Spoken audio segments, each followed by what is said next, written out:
If you think of economics in terms of Western economics, utilitarian economics, there's no equivalent in Islam to Ricardo or Mills or Jevons or whoever are the great names. So there is no history of economic theorizing. Economics in Islam is based on two aspects. One is the rulings, jurisprudential rulings.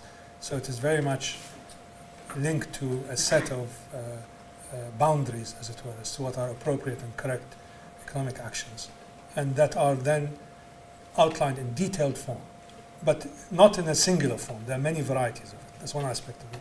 And the other aspect of it is what is known in Islam as the akhlaq, the ethical aspect of it. And the ethical aspects of Islam derive the economic ruling. So there is no single thinker about economics.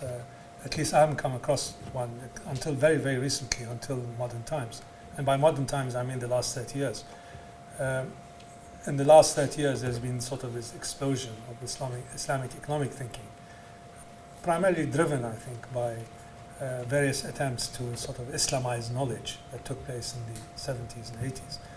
But we still don't have a theory that links the moral aspects with the quantitative aspects, the normative aspects with the positive aspects, as the academics say. So Islamic economic thinking is very, very legalistic, and where there are these aspects of it, it is also very moral, or has an ethical dimension to it.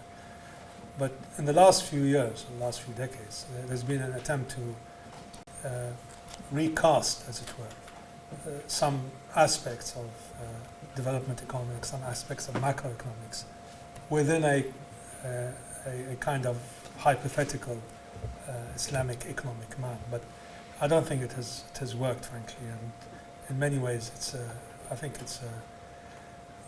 the way it took is reaching a dead end. So it's a discipline that might not have much of a future in its present form.